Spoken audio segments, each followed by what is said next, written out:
Hey guys, it's Deadening here.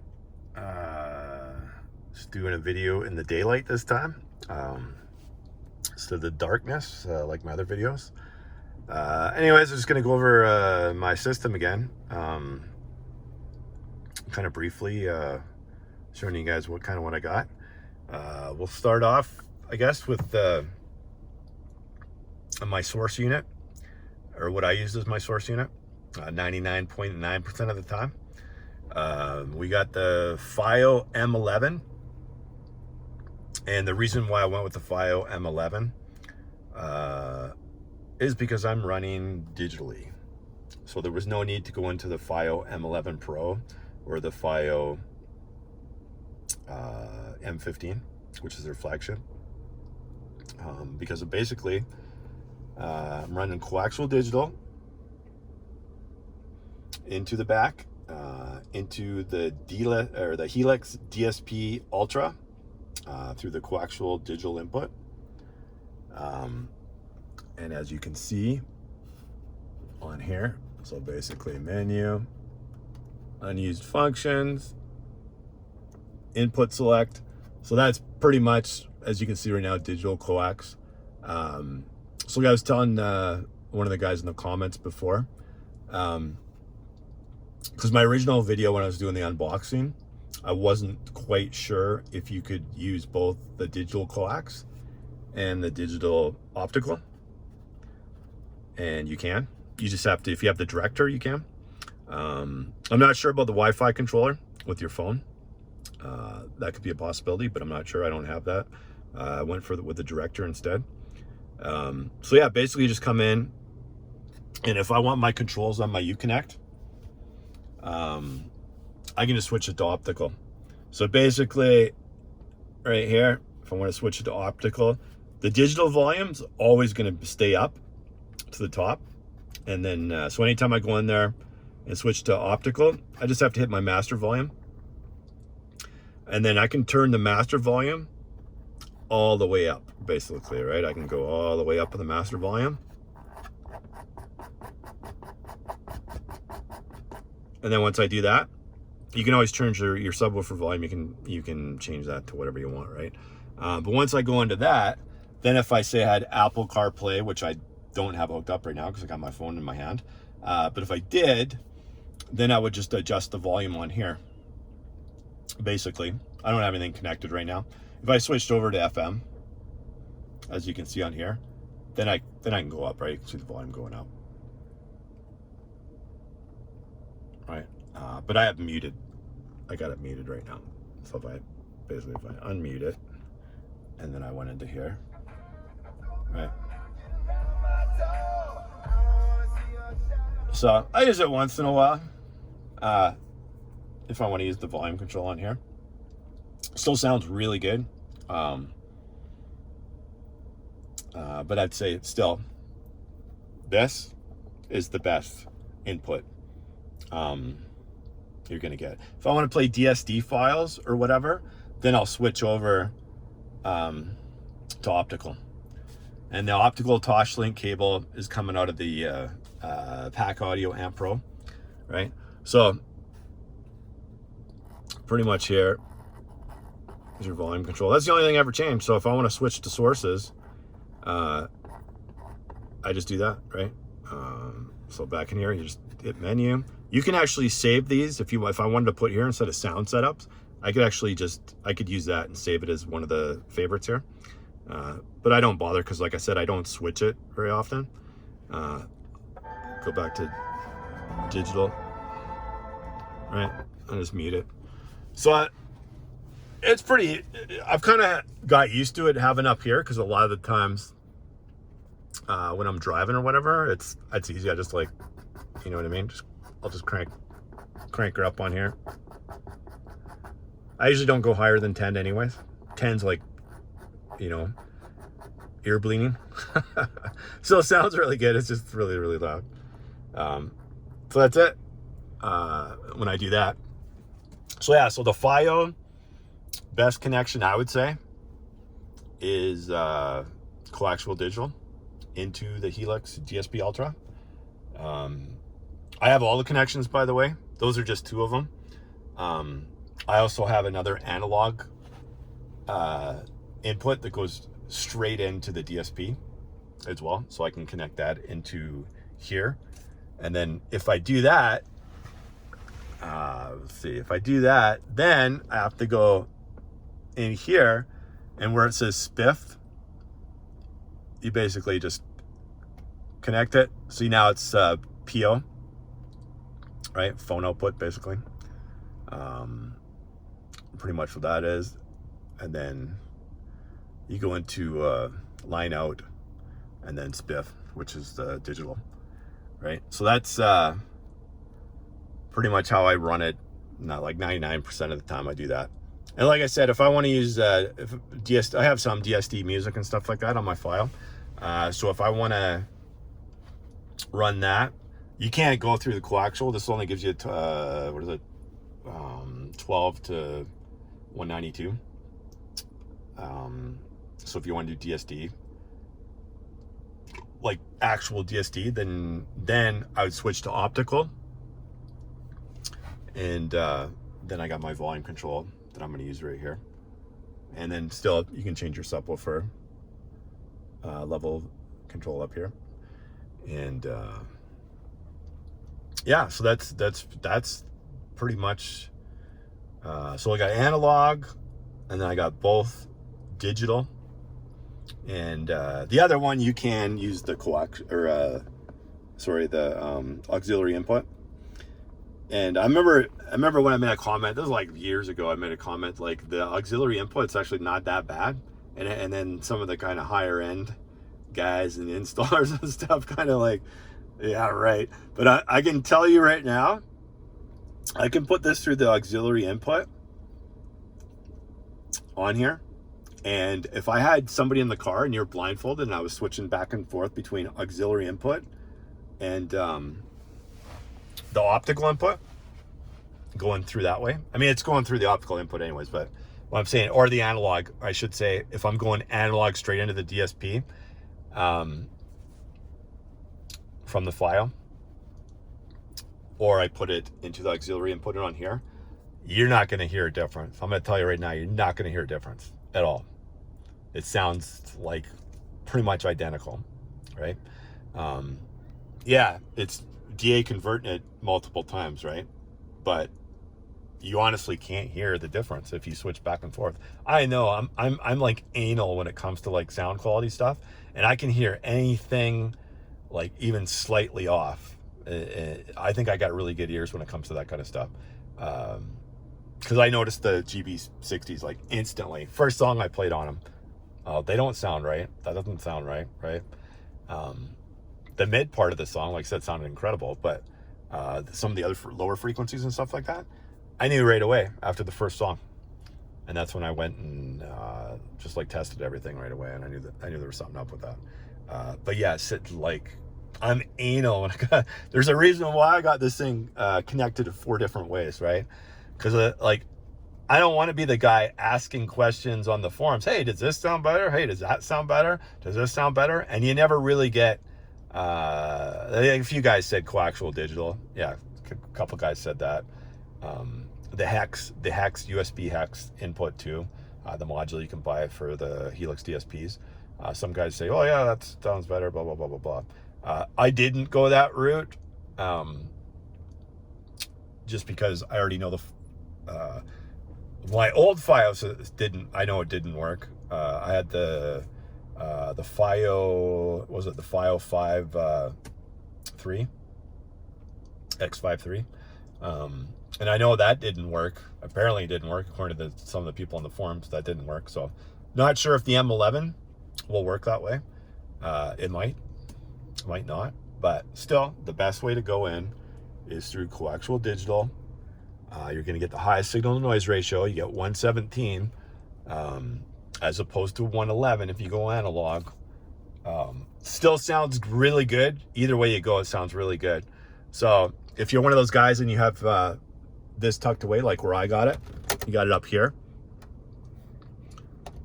and you don't want to use this, you just want to set it and then that's it, you're good. You just want to go Apple CarPlay or whatever, and you want your volume control right here, then just use the Toslink, just go optical, right? Use your optical. It still sounds incredible. Like it sounds, it's going to give you a little, it's going to sound different, but it still sounds really, really good, right? So yeah, like I said, you know, I repeat myself a bunch of times because I'm like anal when it comes to sound quality. Whenever I do something, when it comes to like sound quality, I want the best sound quality I can possibly get with the equipment that I have. So, and the reason why, because some people say, well, why didn't you just do coaxial digital and that's it, and not even bother with some of the other ways you connected it? Well, I watched Matt Schaefer's videos, and he doesn't use Fios. Or at least I haven't seen him use a Fiio. He uses Astle and Kern players, right? And the Astle and Kern players he uses in, you know, the majority of his installs, I think it's the SP2000 he uses. It's like a $5,000 DAP, right? So this thing's like $600, but if I was going, you know, I was going digital. So like I said, I wasn't going to go with the M11 Pro. If you wanted to do optical on here and use your Uconnect volume control knob, then yeah, go with an M11 Pro. If that's going to be the way you use your system all the time, it has a lower noise floor when you're using this, you know, as your DAC. You're using this as your DAC, and you're not using digital, like coaxial digital, and then you're just using this for transport. But if you're using the DAC in there, yeah, go with the M11 Pro. I wouldn't even worry about the M15, because I heard a lot of people prefer the M11 Pro over that analog. That's going to use headphones, right? Because half the like 99.9% of the reviews on this thing is all based on headphones, right? So I use it for car. I do not use this with headphones ever. I tried it like a couple times, but I don't listen to music at home with the headphones. I just don't. If I want to listen to music, I listen to it in the car. I've always preferred it, listening to music in the car over home. I've had many home audio systems too over the years when I was right into home audio. But I just prefer to be driving around and stuff and listen to music. I like it on a nice sunny day or whatever, or you going on a trip. I prefer it the best. So anyways, back to this thing. Yeah. So once again, that's all the hookups I got, all 4 different ways of hooking it up. I guess I could have added 2 more to that. I could have added Bluetooth, like it's, you know, this has got LDAC, but the Helix DSP Ultra, the Bluetooth chip module, I believe is aptX. That's as high as it goes right now. But I'm not a huge Bluetooth fan. Never have been, probably never will be. I like directly connecting to everything because I think you get the best sound quality possible. I'm not saying that the Bluetooth sounds bad. I can hook Bluetooth up into the Uconnect. Still sounds really good. But directly connected sounds the best. So that's what I do. So yeah, so I kind of went on about this, but honestly, nobody ever talks about this. And oh yeah, one of the other things I want to talk about is Tidal. So I'd say, I remember I left a comment on PS Sound's, this is like probably a year now, it's probably a couple years ago. And he had the Fiio X7 Mach 2. I think it was the Mach 2 on it. It might have been the original one. But either or, he had on there. And he was talking about, he was basically talking about the app, right? Basically, so yeah, let's just go in here. So he's talking about the Tidal, right? And how good the music stuff was. And I'm going to show you something right here, because when I originally downloaded, and I don't know if you can see it, it's pretty, the glare from the sun now is pretty bright. When I originally downloaded the Tidal app, and I went and downloaded some songs for offline mode, I thought Tidal sucked. And you know what? And then I revisited it this year. Basically, when I got the system hooked up, I got Tidal, right? And because everybody's like, oh, it's the best, it's probably the best streaming service there is, right, for sound quality wise. So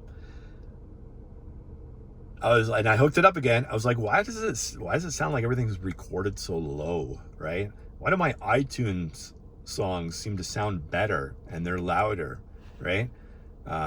Just because something's louder doesn't mean it's better, by the way. You'll hear a lot of iTunes songs sound a little bit louder, and even title songs sound a little bit louder than some of the high res music out there, depending on the recordings that you got from. Like, I used to get my stuff from HD Tracks. I don't buy a lot of the high res anymore because I got Tidal, but I still have quite a bit of high res collection on my DAP, on the file player. But yeah, it's right here.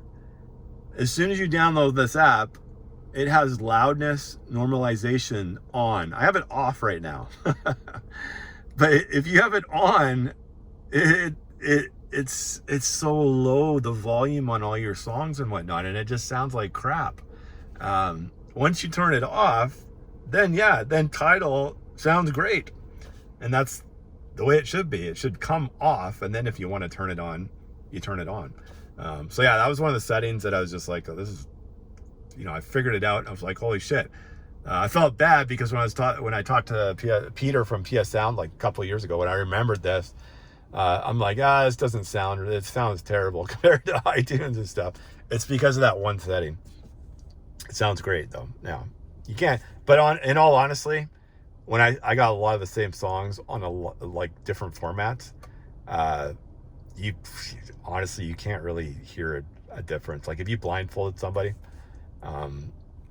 and you played them these songs, you're not going to really hear much of a difference between iTunes and I'm not talking about like while you're streaming. I'm talking like the offline mode, right? You're not going to hear you might not even hear any difference, to tell you the truth. And I'm kind of like that now with high res. I know I know if you can go back and forth, and some people will just say, oh yeah, I can hear the difference and I can do this and that and blah blah blah blah blah. It's supposed to give you more dynamic range, basically high res, right? I don't know, man. Like I said, I've listened to the exact same recording of an iTunes song, to the title, to my HD track, the exact same song, and I'm gonna like A/Bing them for long periods of time. I sat like a whole day one time, and I'm like listening to everything because I'm like, do I really need title? I have like, I don't know how many songs. I still got to download more songs on here, but I probably have like 15,000 songs or whatever on iTunes, because that's just kind of the format. I've always had an iPhone, right, over the years, so that's pretty much was my preference. And I have CDs, right? Obviously I got CDs that I downloaded on here too. Not all of them, but some that are in lossless. And I mean, they sound great, right? But to distinguish the difference, you're gonna be, I don't know. I consider myself to have really good ears, and I can't really distinguish. There's a few songs that I played that I noticed a little bit of difference on some of them, on some of the recordings, but for the most part, I can't really hear, because I know Peter, like one of his other videos that I don't know if it was a sound quality episodes or whatever, he was talking about minimum CD quality sound. But who the hell, like, everybody, the majority of the people out there uses either their, probably their phones for the most part, either an Android phone or an Apple phone, right? And to me, the best sound quality you're going to get is going digitally in a car, right? Going and using the digital input, right? And that's why I think these things are great, and that's how I would go, because I think if you want the best sound quality out of your system, why not spend an extra $600? Mind you need a DSP that has those inputs, right? And there's not a lot of DSPs that have both. Most have optical, like Toslink, right? But hardly any have the coaxial digital. And with optical, you're only going to get up to 96, right? 96 is as high as you're going to go with optical, whereas coaxial, you can go up to 192.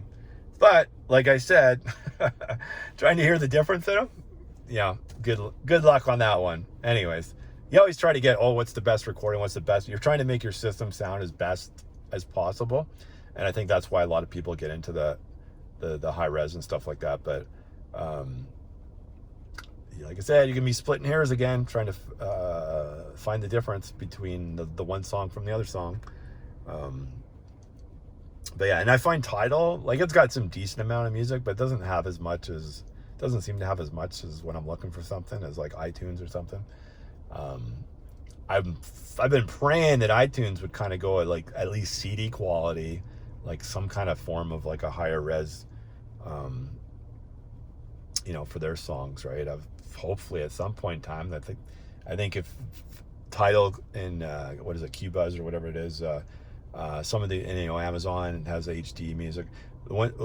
They're going to have to go and compete at some point in time, I would think, right? But Apple kind of always does their own thing.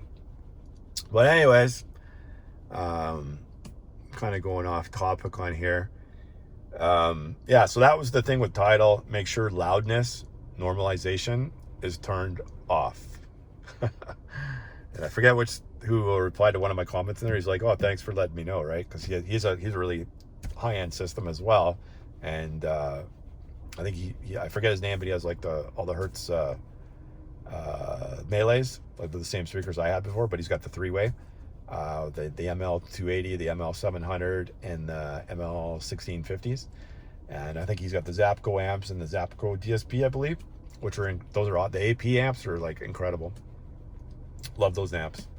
I'm a big fan. I like Mosconi amps, and I like the Zapco amps, and the ARC. So those are the three amps for me that I would go for.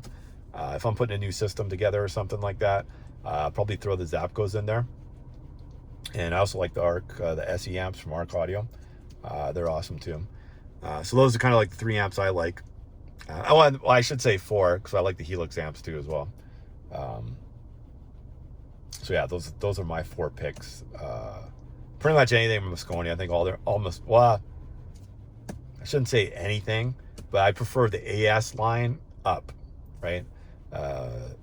If I was gonna use one of the Class D amps, I'm gonna go Helix or JL, probably those two. ARC's not bad too. ARC Audio DSP amps are pretty good too as well. The 50 or whatever it's called. But you get a lower wattage with that one compared to the JL or the Helix. That's the only complaint about that one. But yeah, those are my favorite amps. Favorite speakers, Audio Frogs, my favorite speakers, number one. That's why I bought them. Number two, I like the Dyna Audios. The Esotar 650, and I think it's the 110, but I can't remember now. I'm pretty sure it's the 110s.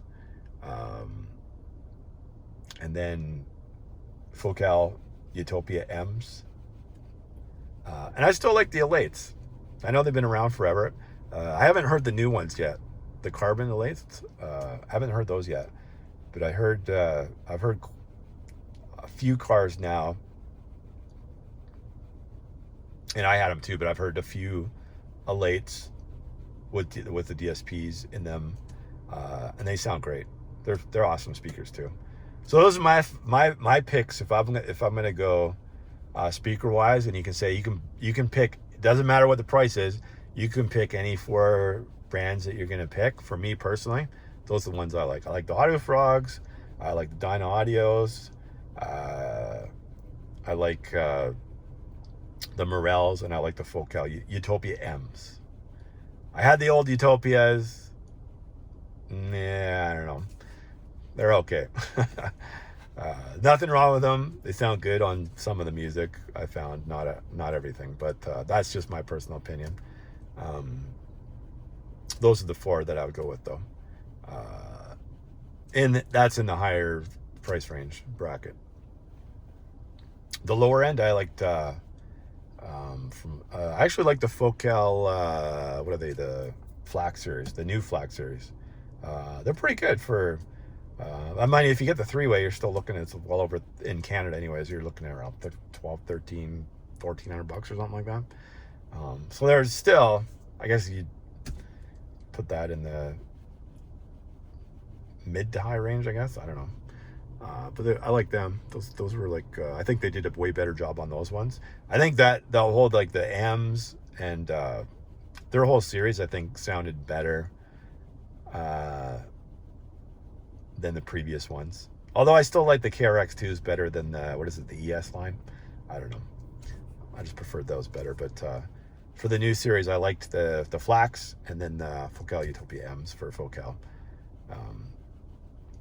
But honestly, a lot of their speakers are pretty decent for the most part, no matter which ones you get. Same thing with Morel. Dino Audio, same thing. They don't really have that many speakers anyways. They got a few different ones, but all their speakers are good. Audio Frogs, they have the two different, the GS and the GBs. They sound great, both series. That's pretty much it. That's kind of what I'd go with. But anyways, I always get off track. So anyways, what do we say? Okay, source unit, the 4 different ways I have it connected. I'll take you to the back. And like I said, my subs back there, the Helix Q10Ws, it's in an Atrenz ported box right now. Next year is when I'm going to do something custom, because I might want my trunk back, right? And if I have a box sitting up there all the time, I can't really put anything back there, especially when I'm going camping or whatever. So I'm going to figure something out with the subs.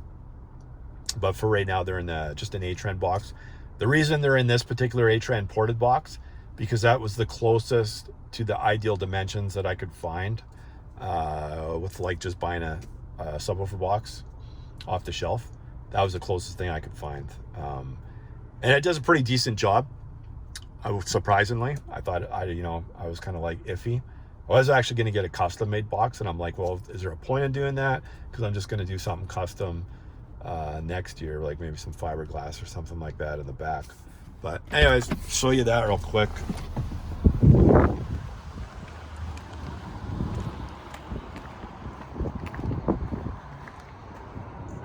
So yeah, so that's basically the Helix.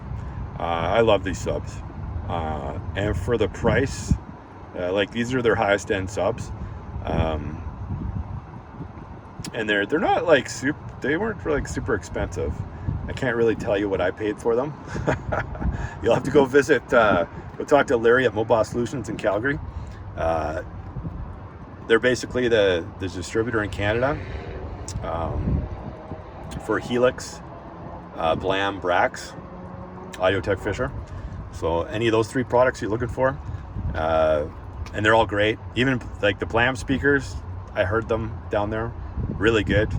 Not a big fan of the name, but the speakers they make good quality speakers. I wasn't a huge fan of the 2 ohms either.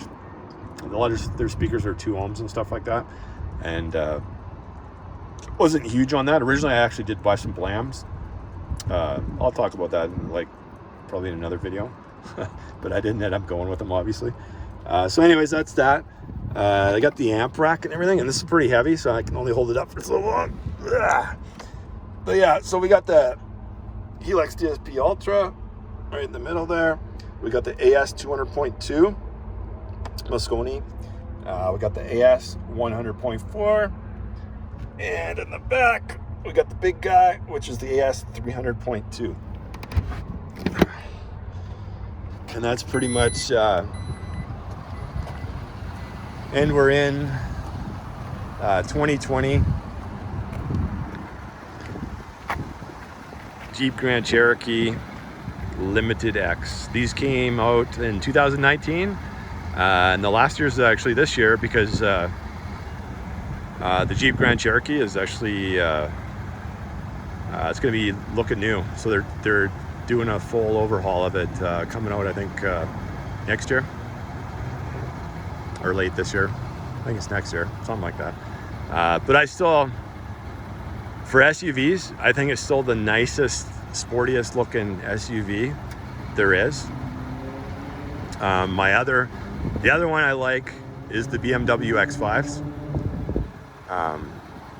So the one thing about like the limited, originally I was gonna go with the SRT because I love the hoods on them, but the X has the same hood, right? And the lights are almost like same as the SRT, or well, of course they have the Trackhawk out now, but they all look almost identical. When you get into the SRT looks the same as the Trackhawk. The only thing you really notice much of a difference, like on the outside of the Trackhawk, the brake calipers are yellow and the SRT is red. So, but this is the exact vehicle I always wanted, and this has a 180 amp alternator. I can run my system full bore. And in fact, I was doing it yesterday. I was out driving around for probably like 5-6 hours, and my lights don't dim whatsoever. And you gotta remember, I got like 3 Class AB amps in here, right? I was a little concerned originally with the electrical system. I thought maybe, okay, well, maybe I'll have to add a second battery or whatever, but this always stays above 13. Like, because I was checking it yesterday, right? So you can see right now, I'm just like been sitting here. Don't even have anything on, but we got 14.2, right? But this thing pretty much stays above 13 all the time.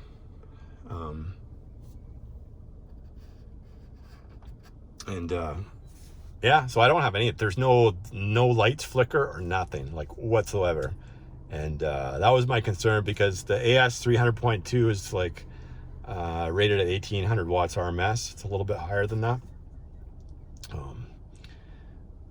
So I was a little worried about that, right? And I was kind of like, well, you know what, maybe I should get a Class D. But honestly, Mosconi amp, they don't really have that's the one thing about Mosconi.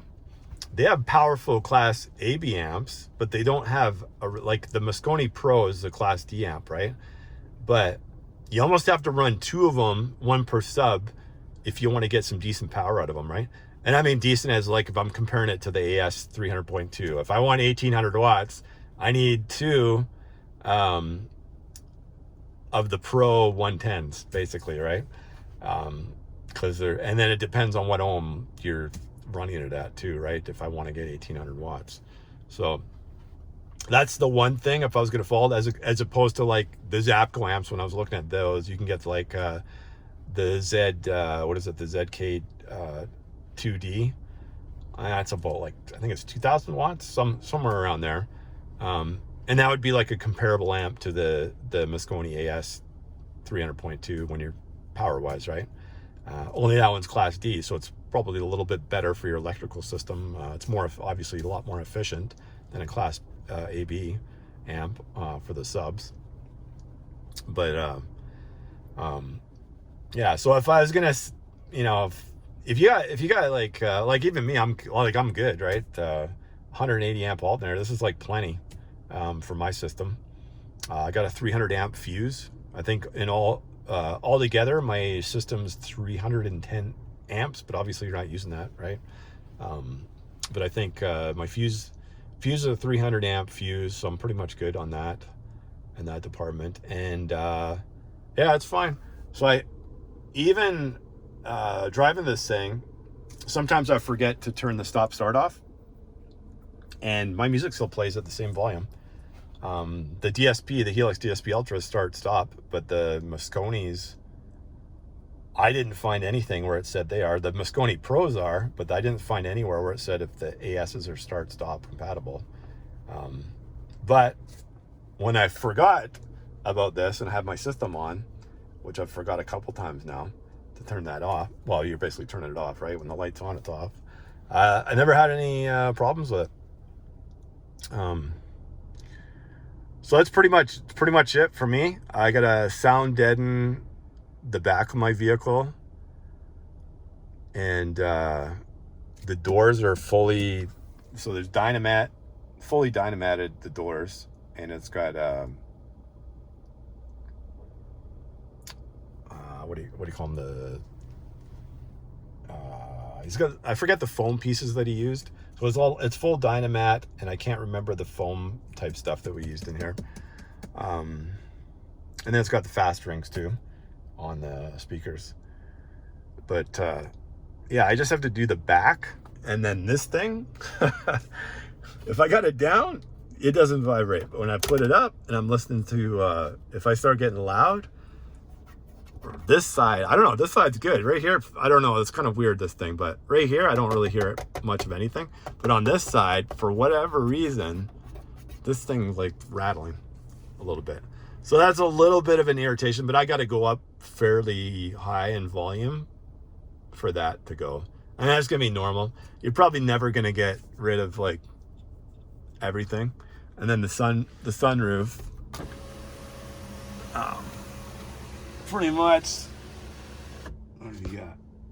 A lot of there's a little bit, I guess, to that. A lot of the time in the summertime, I'm driving anyways, right? With this thing all the way bent in the back. So if it's all the way in the back, you don't really hear anything above you. Just this is like the only piece that I'll hear when I go like really loud. And that's pretty much it for the most part.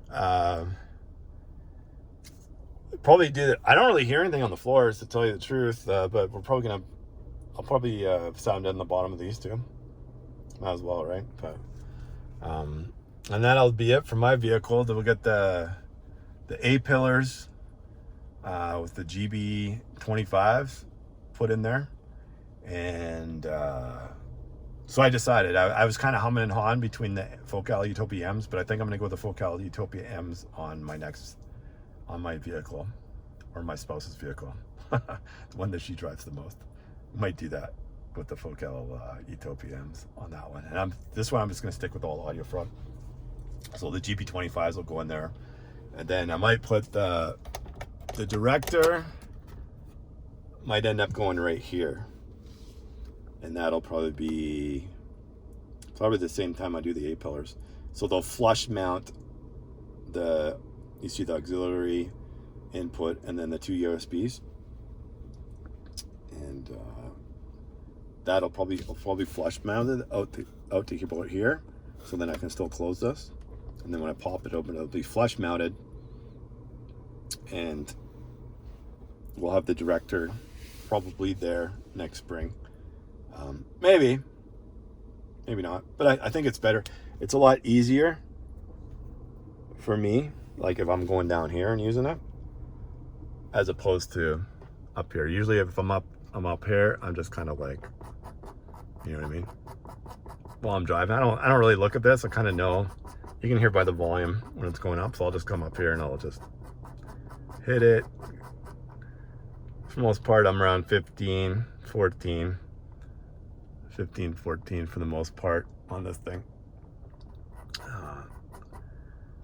And that's pretty good. And then it's just tucked away anyways, right? Like once that's done, you're good. Then this thing. I was talking to one of the other guys in the chat commented too about he's the one that had the Hertz melees, the 3-ways, and he's going active with the Zapcom. But I used to actually have the remote for my for the file player for the X5 III. In my old vehicle, I used to have it on the steering wheel, and it was kind of down here. I think it's the RM1 it's called, and it came with this like round ring, and you could attach it to the speaker or attach it to the steering wheel, and you could do your track skips and your all your functions from the file player on the remote control itself.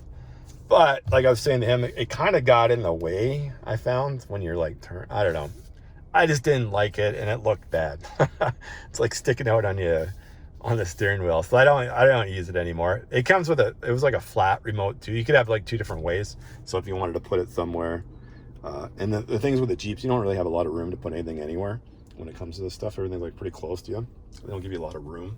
Even this thing's pretty narrow in the back there, right? And that's one of the reasons why I was going to flush mount it out more. But yeah, they don't give you a lot of space in here, but I love it. It's my favorite vehicle. Like I said, I love the Jeep Grand Cherokee. The look of it, drives great. If you want to go on the back roads, if you're going out somewhere, it's perfect. Those were like the two SUVs I was looking at originally. My spouse is probably going to get an X5 at some point in time. So I was like, okay, she can get the X5. I'll just get the Jeep. I'm good. And then we'll do something in her vehicle as well, because she's kind of she likes audio, and she's heard my last couple systems now, and she kind of wants something in her vehicle. We'll probably do like an all-in-one DSP amp with hers. I'll probably go with I think it's the 5.8 from Helix. More than likely, I'll probably stick with the Helix stuff. It's great. This thing, I love the, the DSP is like amazing. Easy to use. The software is like super easy to use on here. And like I said, this is my first DSP, and I've fooled around with it for like hours and hours and hours. The only thing I haven't used is played around with some of the new functions on there. The new features they've added, I should say. Kind of went with the regular basic stuff first. I wanted to know how to do all that stuff. And then I'm probably going to do a tune probably in the next week or two with some of the new features tried out, and see how they are. So that's pretty much it.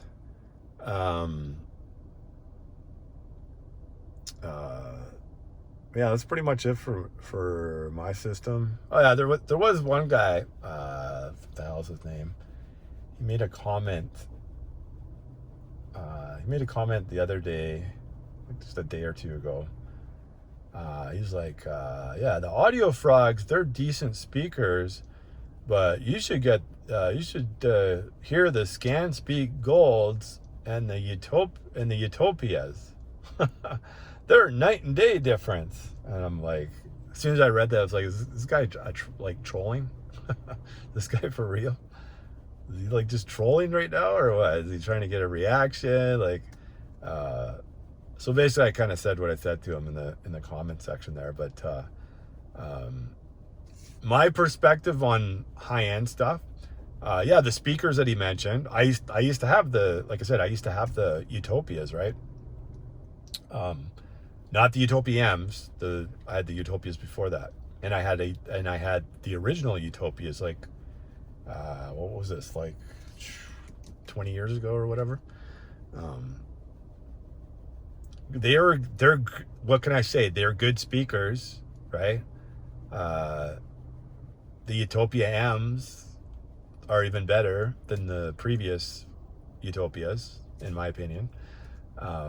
Scan Speak, yeah, they make good speakers, but so does hundreds of other brands. And the way he phrased it, it's like Audio Frog, yeah, they're decent speakers, but you want to hear, true high ends, basically is what he's coming across as. Then you got to go into these two speakers. And I'm like, are you kidding me? That's just a pile of crap. It sounds like he's either trolling or he doesn't know much about car audio, or you know what I mean? To me, once you get to like $1,000 plus, like I'm just talking about two-way sets right now, right? You get into usually 2 to 3-way sets. Once you get past that 1,000 something, you're not going to get a bad speaker. You know what I mean? I know the Hertz stuff used to get shit on, like the Melee, like the 1650s that I had. Oh, it doesn't have any mid bass and it doesn't blah blah blah blah blah blah blah, right? I had mine passive in my system and it was decent. It's not like the Audio Frog mid bass, right? Or it's not like, some of the other speakers out there. The old ZR 800s from JL, that was probably one of the best speakers they ever made for mid bass, right? Had crazy mid bass in them. The KRX2s that I used to have had really good mid bass, right?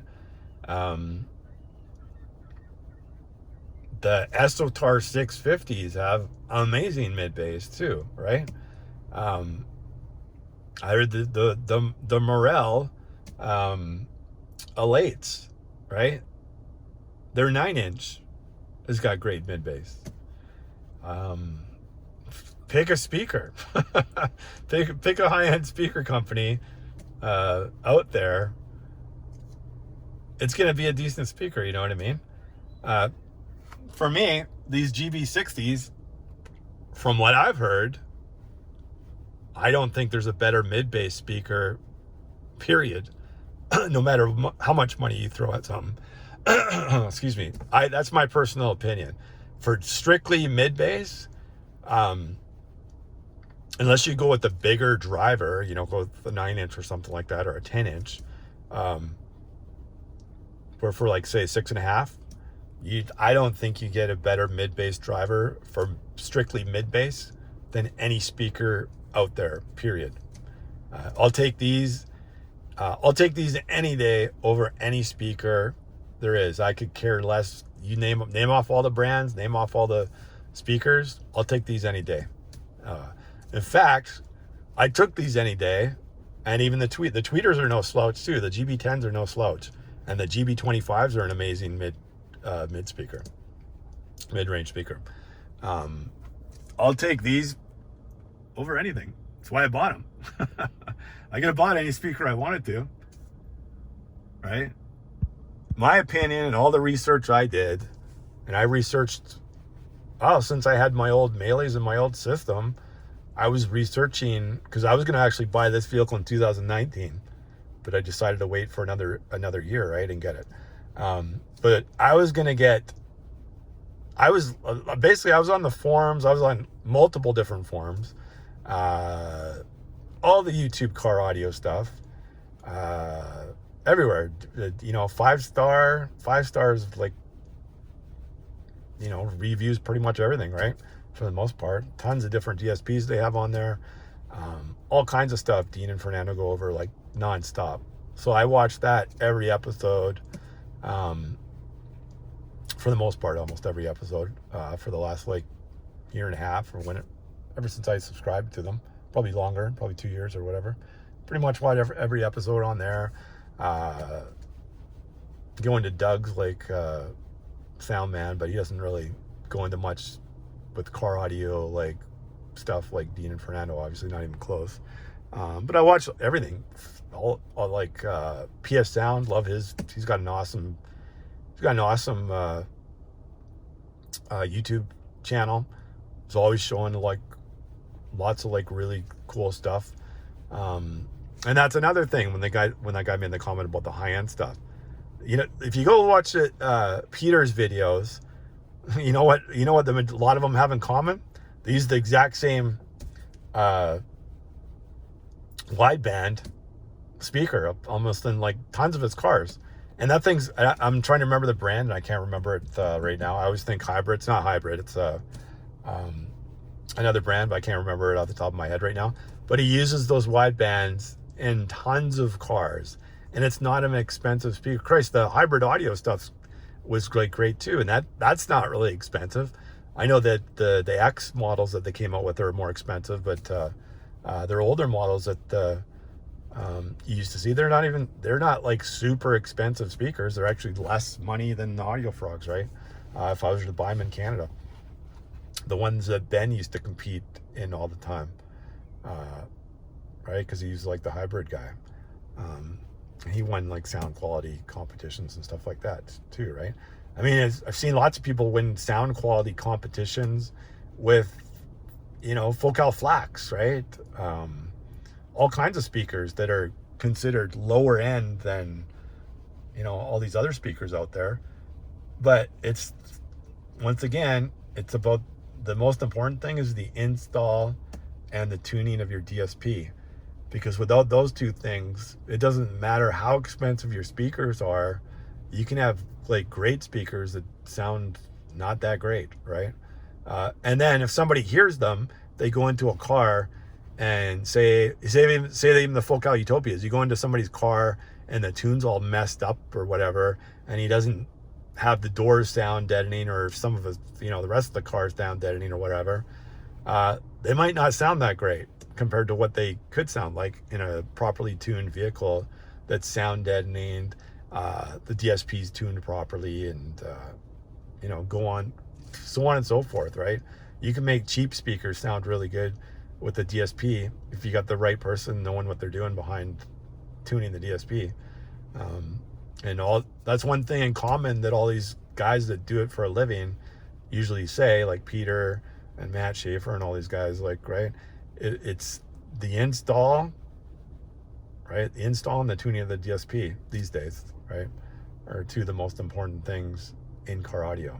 So yeah, so I don't know.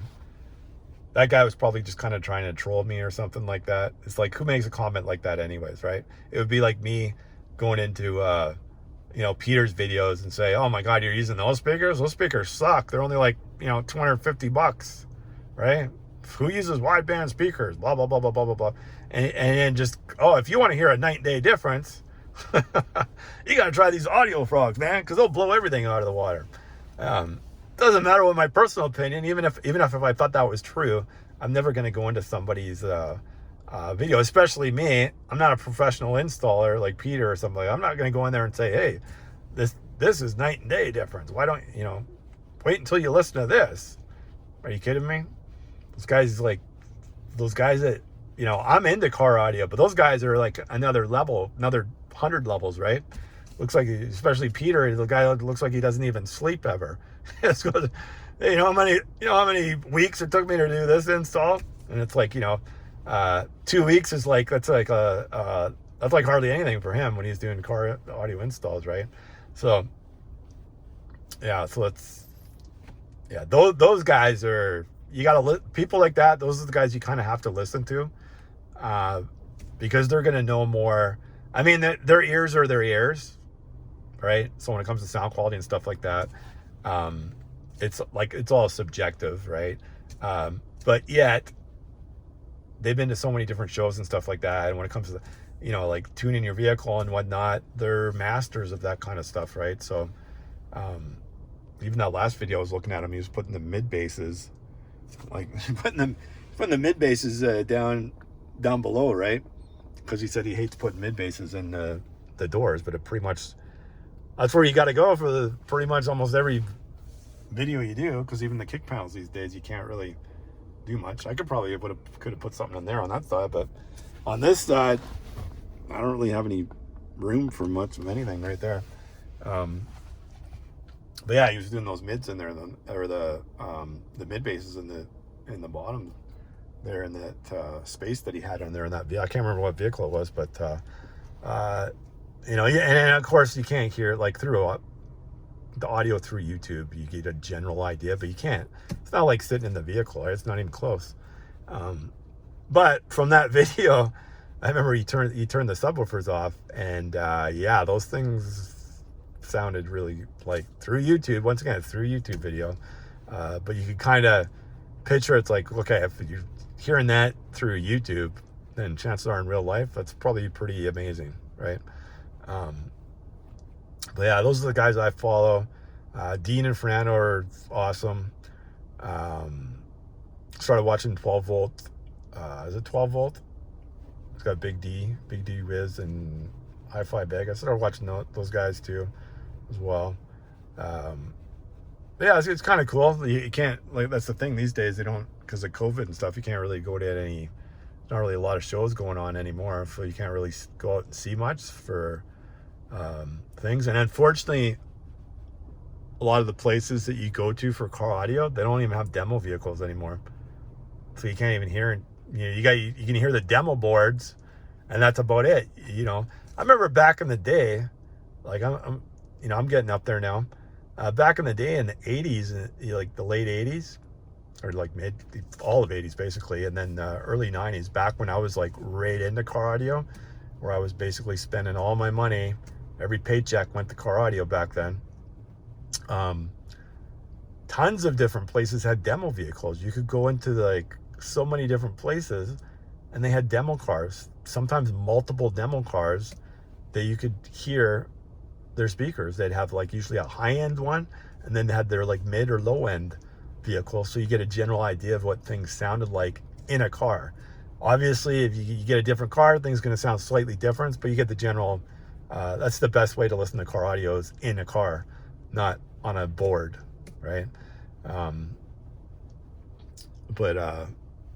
Yeah, so it's that. Those were the days. Nowadays, like I'm in Edmonton here, and when I was going around to different places to see what different places sold and stuff like that, and a lot of it's the same, generic stuff everywhere, right? Kenwood, Kenwood, Alpine, Pioneer, Kicker,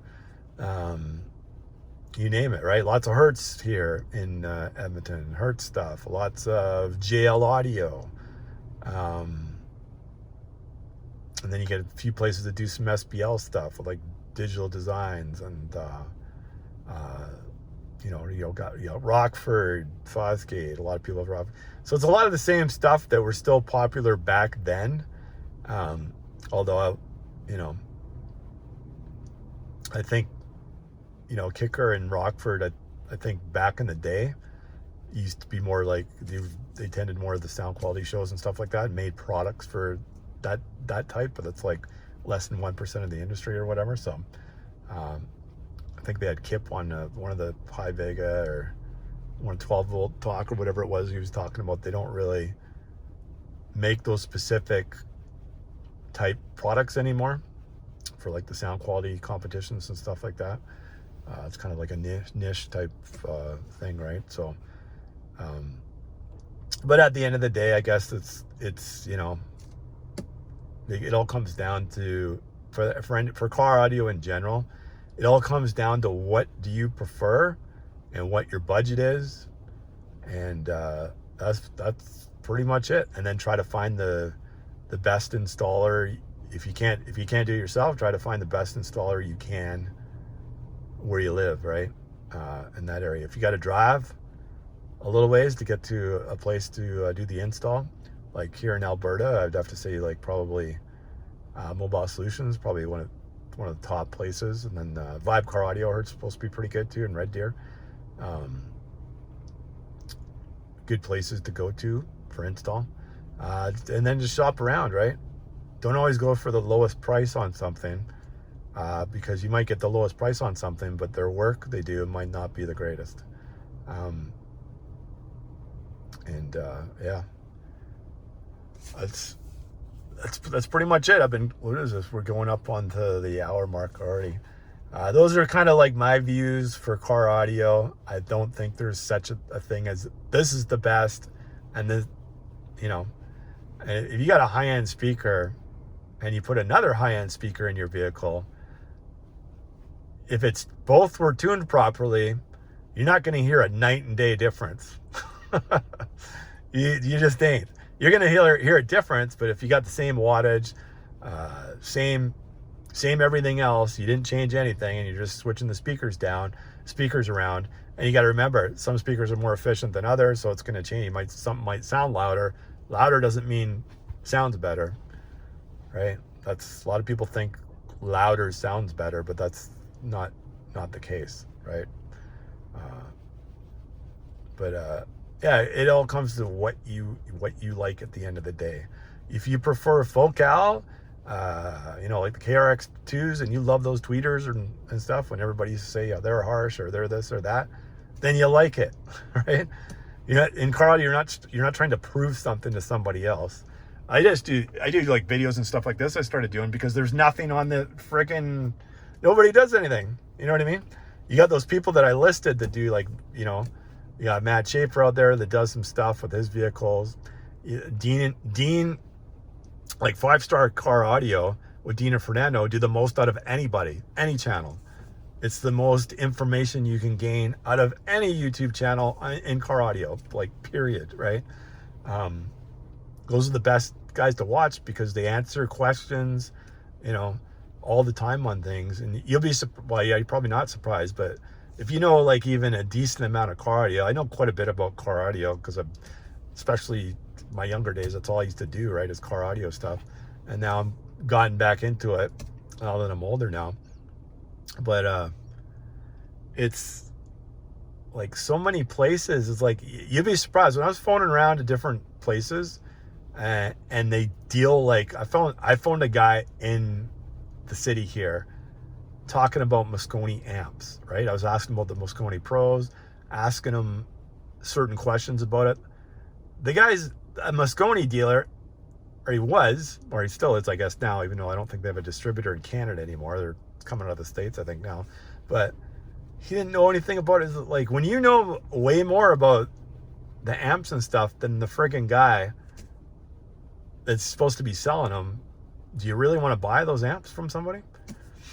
So I almost went with, like, it goes back to, I almost went with the Mosconi Pros. And one of the reasons why I didn't is because the one dealer, Certified used to deal with them, but they haven't for like quite a few years now. But the one dealer in town where I live, I haven't phoned back. So I phoned there twice, talked to two different guys, and I believe they only have like two guys working there. They both knew nothing about their amps, like whatsoever, right? I found way more information just going onto the forums and searching on products and stuff like that than I did ever. I'm not a big fan of the forums.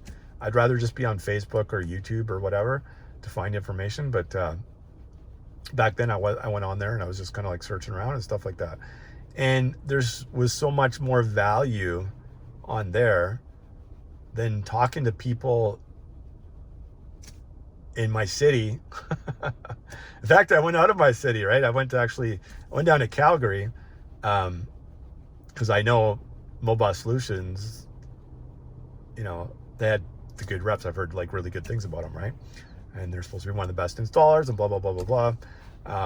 But I went down there, but I already researched everything anyways by the time I went down there. But I went down there so I could listen to their products, right? The Helix DSPs. I listened to the Blam speakers, listened to the Helix speakers. I listened to the BRAC speakers down there. For the most part, that's what they carry, right? If you're getting something from them, those are the brands, right? But I went down there to listen, right? And then I stopped into Vibe Audio. Guys were great there.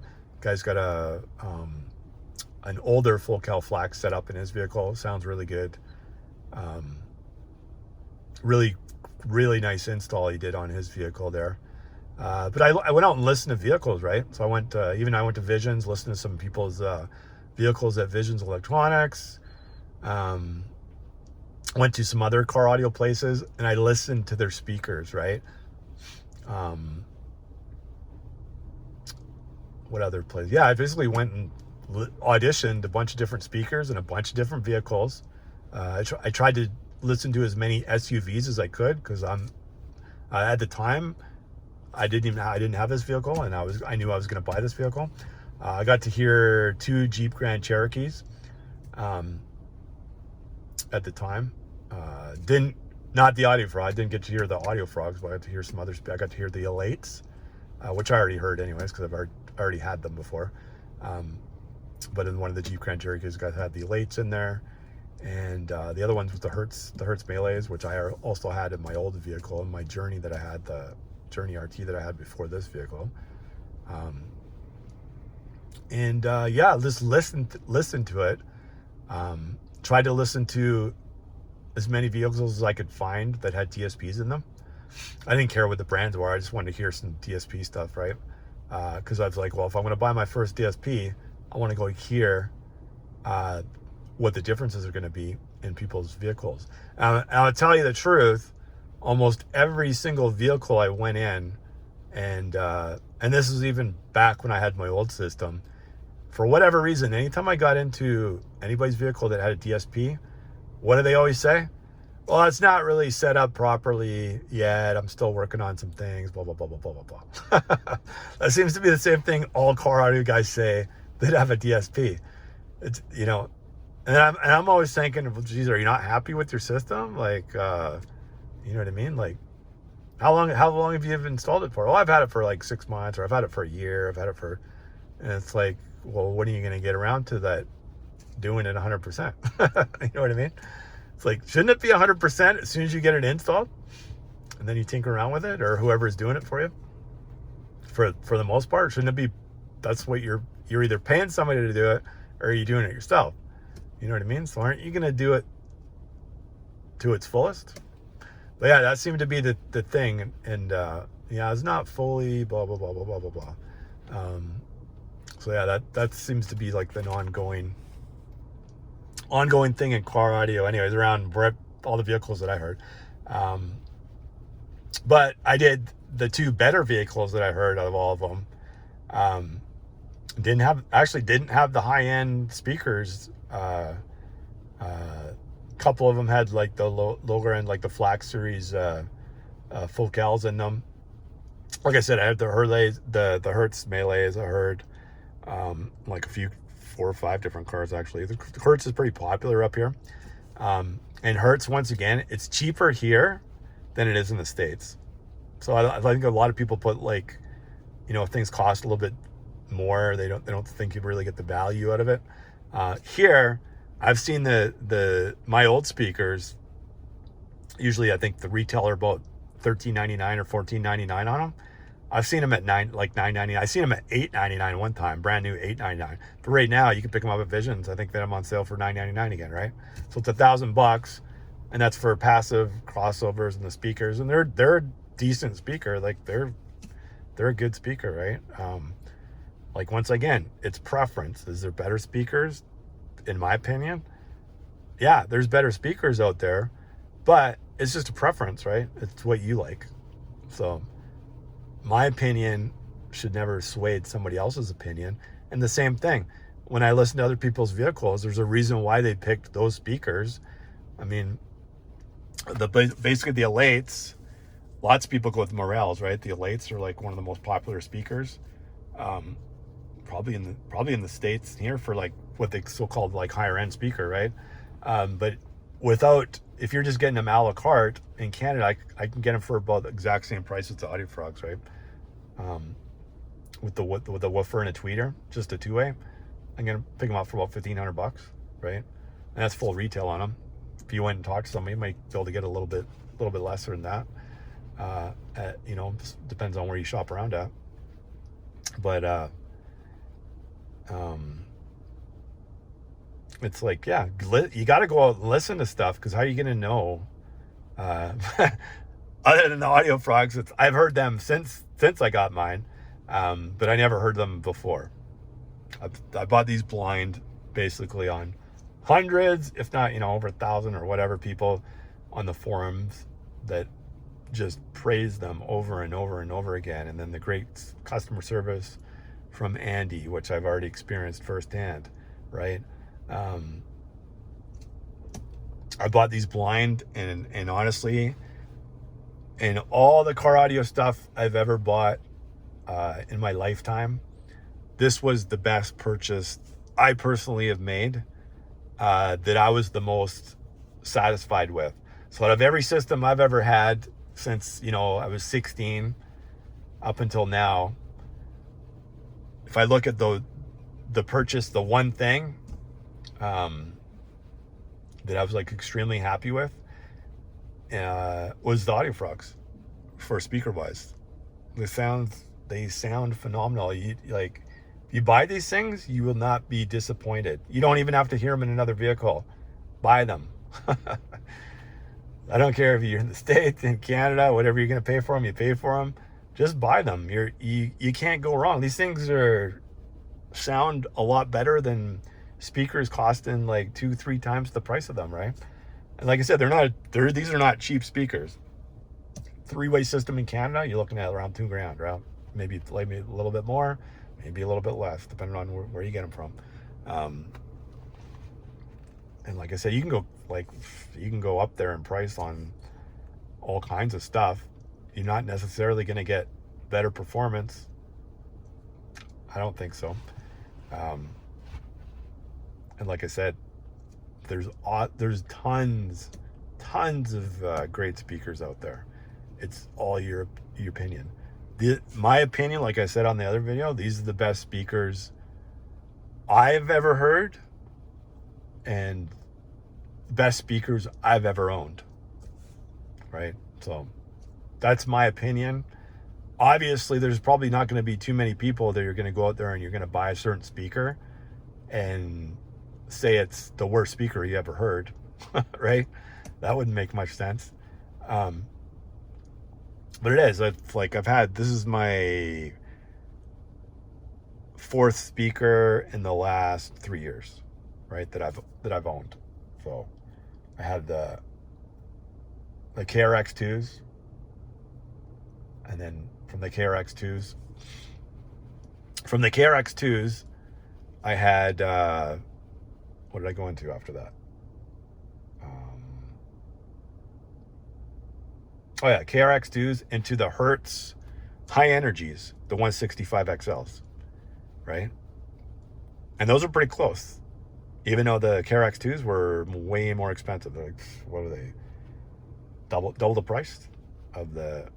I think that was the best Hertz line, other than the original Melees. But I mean, for their mid speakers, the high energy and the regular energy speakers were probably one of the best lines that they ever had for value. So I had the 165XLs. Those were huge for mid bass. They actually, like, mid bass between, because you got to remember the KRX2's drivers are 2 ohm, right? 165XLs are 4 ohms, right? So that's different. But mid bass wise, those are both like 2 great mid bass woofers that I had. And then from the 165XLs, I went into the Melee 1650.3s, which were the 2-way system, passive, not active. I actually did have them active on the amp originally because I wanted to hear what it sounded like on. At that point in time, I just had a 5-channel amp. It was just a simple system. I used my vehicle for work for the most part. I still had it sound deadened the majority of the vehicle, not the back. I never sound deadened, but it was full Hertz in there. And then from that, I sold that car, went into this car this year, and the Audio Frogs. So those are the ones I've had before. Before that, I had the Elates, Morel Elates. I had the Utopias, and then the other Utopias before that. and then after that, basically, before that, I should say, then I had a whole bunch of other, like, tons and tons and tons and tons of different speakers and stuff in the 80s and 90s, up until about 95, I guess. I think that's when I got out of car audio.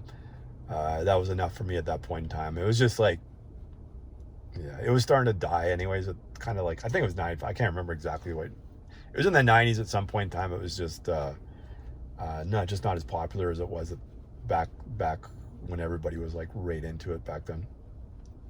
Might have been the late 90s. I can't remember now. But anyways, that's it. This is a long ass video. Kind of my perspective on car audio stuff these days. There's no such thing as this is the best speaker, this is the best amplifier, this is the best whatever. It's the same thing with vehicles and like Xbox and Sony.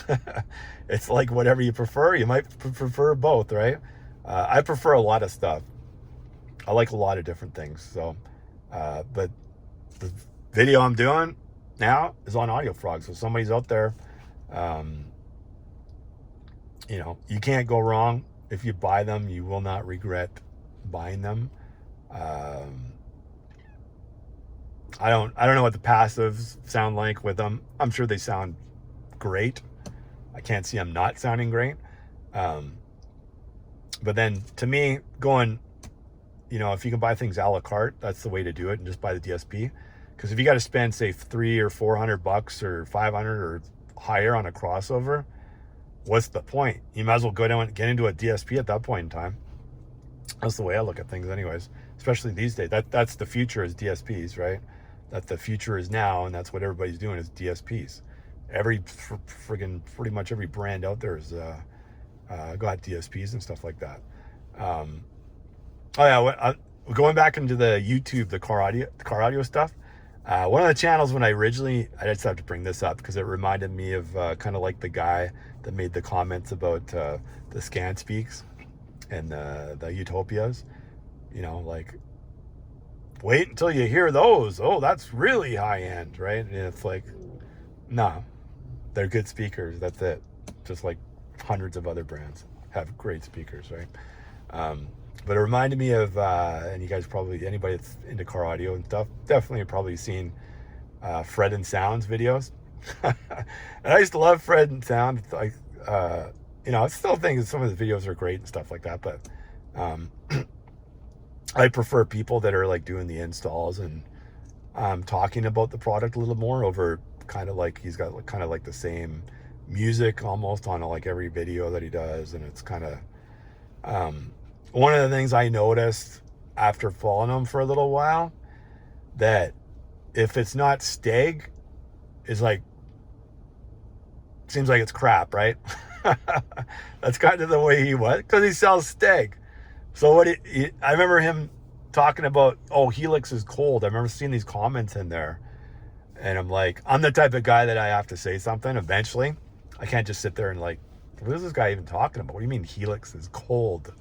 And then Steg is better and blah, blah, blah, blah, blah, blah, blah, blah, blah, right? I'm just like, buddy, like, if you look at, especially back, like say a year and a half ago or whatever, before the new Zapco DSPs came out, the most popular, well, it's still the most popular DSP, even right now, for higher end DSPs is the Helix, right?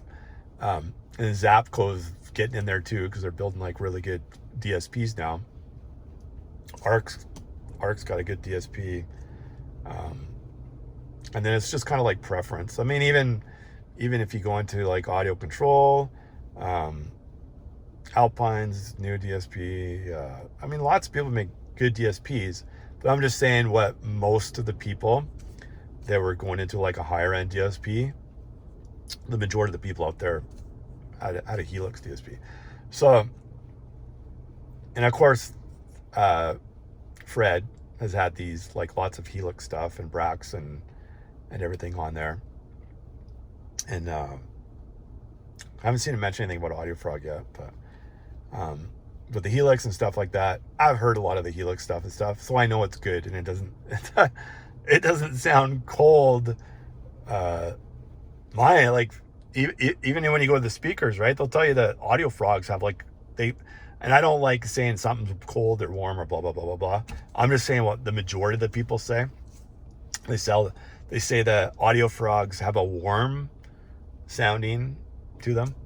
But the Helix, like, I don't know where in the hell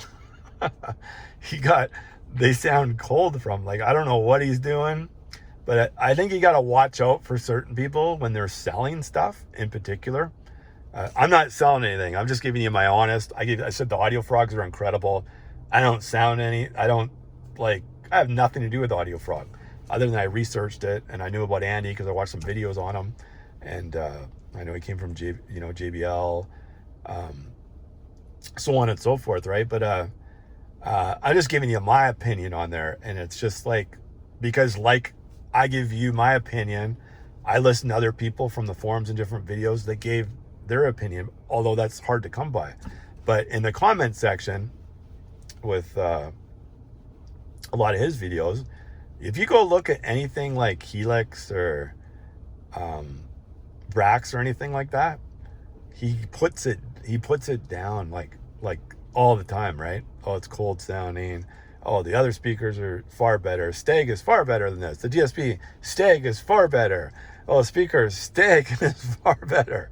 I mean, personally, I've never heard Steg before. I'm sure they make great products, right? But when you start bashing other people's products or whatever to make what you're selling sound like it's the greatest thing since sliced bread, I mean, I don't respect that whatsoever, right? That's the one thing I like about like Dean and Fernando at 5-Star, when they give their opinions. Like Dean is Morel, right? Even the other day I was watching them. It's like somebody asked in the comment section, what's the best speakers of blah, blah, blah. And he's like, my answer is always going to be Morel, because that's what he likes, right? That's the speaker he likes. And they're friggin' awesome speakers. But that's what he likes. And that's his opinion, right? But he doesn't bash any. The only thing I've ever seen him bash ever was the Dayton Audio DSP.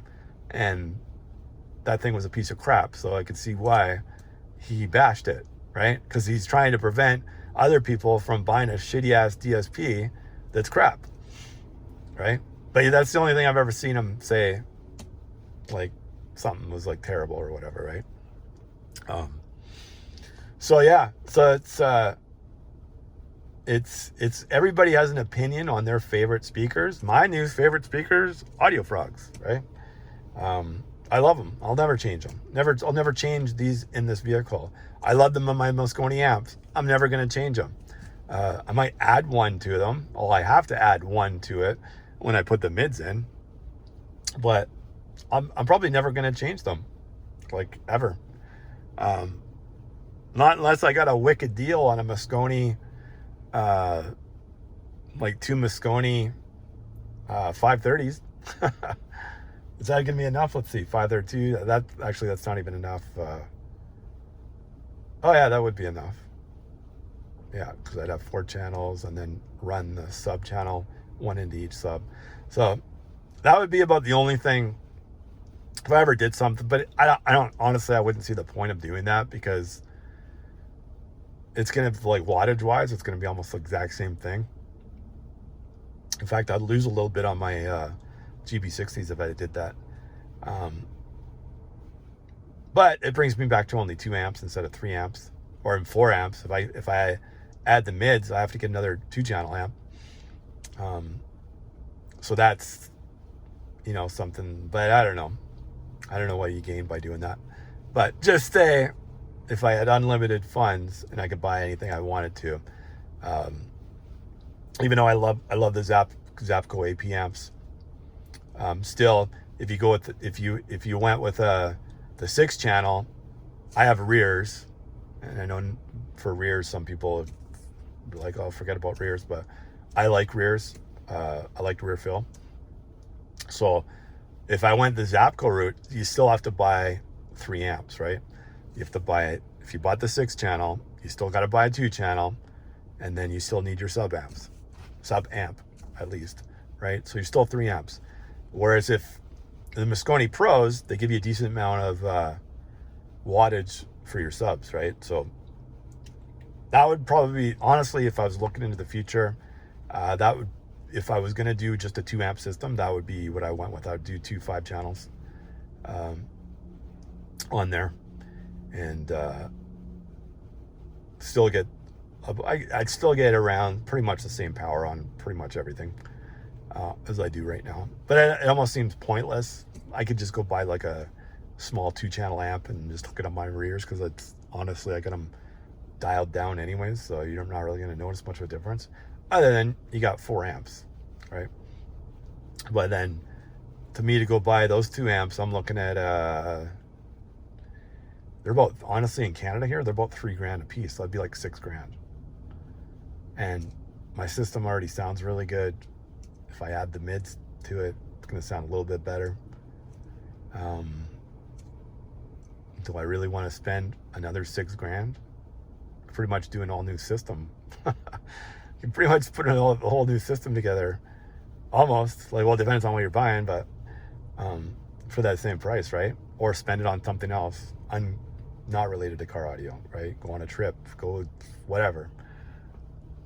Buy a new bed, buy a new couch, buy whatever, right? So this is as crazy as I'm probably gonna go. Not unless you win the lottery, or my online business starts making 50 to 100 grand a month. Then yeah, that's no problem. Then just go buy whatever you want at that point in time. I make about 10 grand a month now. So yeah, if I ever got to the point where like my original coach, when I came into the online business that I'm doing, I made as much as her, then you could buy the most expensive speakers that you want every week.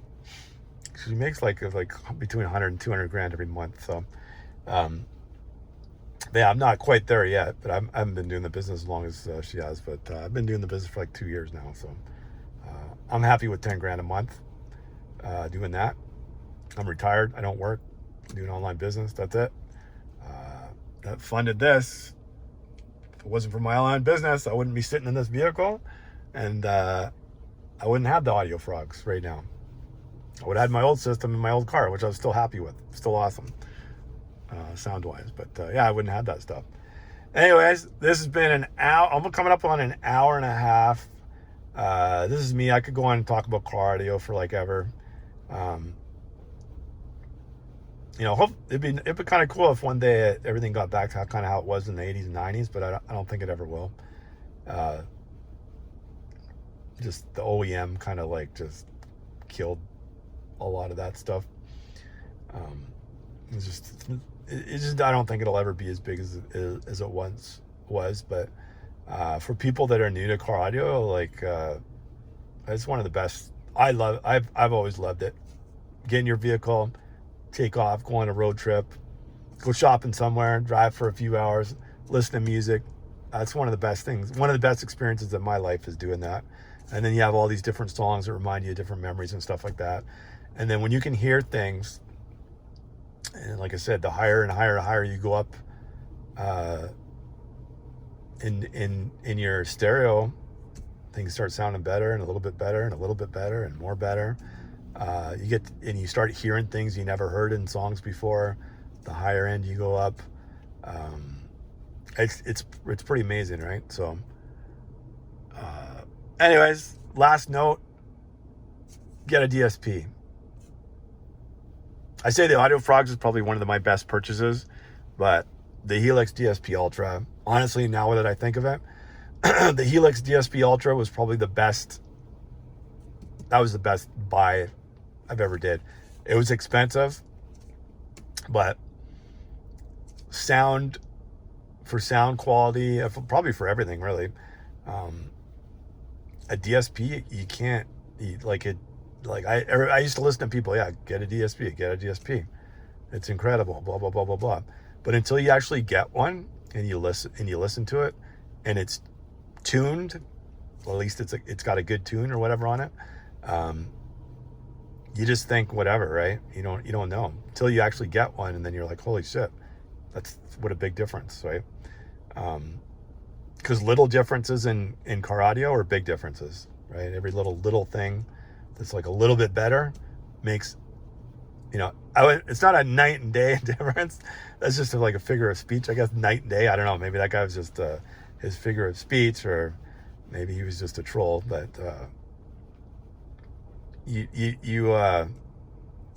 there little things do make a big difference. Like like I said, even the simple thing about title. But I'm not going to go and repeat on myself again. I probably rambled on too long. Anyways, probably take me like a whole day to upload this video. We're at we're at 1 hour and 28 minutes and such. But anyways, hit the like button, subscribe. I got a few things left in this build, but then it's going to be on to the next build. My spouse's vehicle. So do something cool, probably in there too. And yeah, we'll see. We'll see what happens in there. She's not going to be getting the Fiio in hers because that's too much of a distraction. She'll just be using their phone for CarPlay or whatever integrated in here. But we'll definitely do some kind of DSP and stuff. I'll never do a vehicle ever again without DSP. That's the number one thing. DSP first.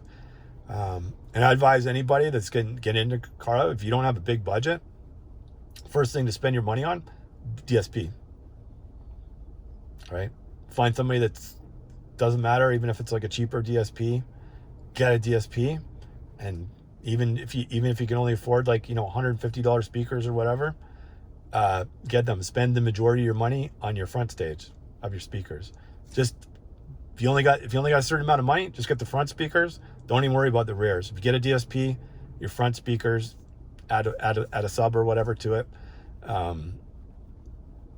Even if, like I said, if your budget's only $100, $150 or whatever, for speakers, do that. But spend the majority of your money on your DSP.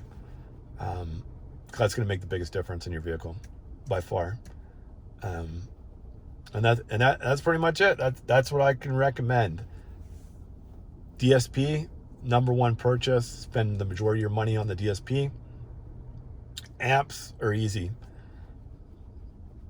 They're so easy, amps. You can do whatever. I could put whatever amps in here. It's gonna sound pretty much, if they got the same power rating, I could put whatever amps in here, and it's not gonna make much of a difference in the sound quality in this vehicle, because the majority of the sound, like you know, the digital audio converters in my DSP, right? That's and the DSP itself and the tune. That's the big difference. Amps are easy, so you can find cheaper amps that are decent pretty much anywhere. Any brand will have decent amps for the most part.